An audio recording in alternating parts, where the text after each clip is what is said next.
वर्तन्ते भूया त्वमेव चाद्यं पुरुषं प्रपद्ये जगता प्रभुति प्रसुता प्राणी निर्माणमोहाजित संगदोषा आध्यात्म नित्य विनिवृत्त काम द्वन्द्वैर्विमुक्ता सुखदुःखसंगे छन्दमोरापदमवयन्त नन्दद्भासयते सूर्यो न शुशङ्कन पावकः यद्गत्वा न निवर्तन्ते तद्धामं परमं मम ममेवांशो जीवालोके जीवभूता सनातनः मनं सृष्टानि प्रकृतिस्थानि कर्षति शरीरञ्जदवाप्नोति यज पुत्रमतीश्वरः गृहे कैतानि सञ्जाते बहिर्गन्धानि वासयात् श्रोतं चक्षुस्वसनं च रसनं घ्राण एव च अधिष्ठानश्चायं विषयानुपसेवते उत्क्रामस्तन्ति तव्यापि मुञ्जनं वा गुणा नित्यं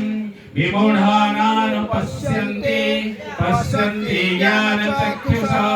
यतन्तो योगिनश्चैन्यं पश्यन्त्यात्मनवस्थितं यतन्तो प्रकृतात्मानो नन्यपश्यन्त्यचेतसा जलादित्यङ्गतं तेजो जगद्भासयतेऽखिलं यच्चन्द्रमासि यच्चाग्नो ततेजो विधिमामेकम् गामाभिस्य च भूतानि धारयामि हमोजसा पुष्पामि च सरि सर्वा स्वमे भक्त्वा रसात्मकः अहं वैश्वानर भूत्वा प्राणिनं देहमाश्रितः प्राणपानसमायुक्तः पचमन्यं चतुर्विधं सर्वस्य चाहं हृदि सन्निविष्टो माता स्वविज्ञानपोहनं च वेदैश्च सर्वैरहमेव वेद्यो वेदान्तकृद्वेदविदेव चाहं द्वाविमौ पुरुषलोके चरश्चाक्षर एव च चर सर्वाणि भूतानि कूटस्थोऽक्षर उच्यते उतामा पुरुषस्तु अन्या परमात्मेहुदारुदा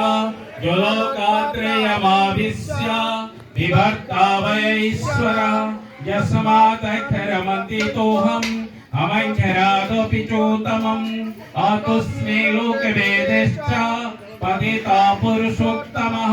यमाविभुवन् स्वमूढो जानाति पुरुषोत्तमम् स सर्वविधि भजति मम सर्वभावेन भारत इति गुह्यतमं शस्त्र निधमत्तन्महानग एतद्बुद्ध्वा बुद्धिमान् च कृत्यश्च भारत इति श्रीमद्भगवद्गीतासु उपनिषत्सु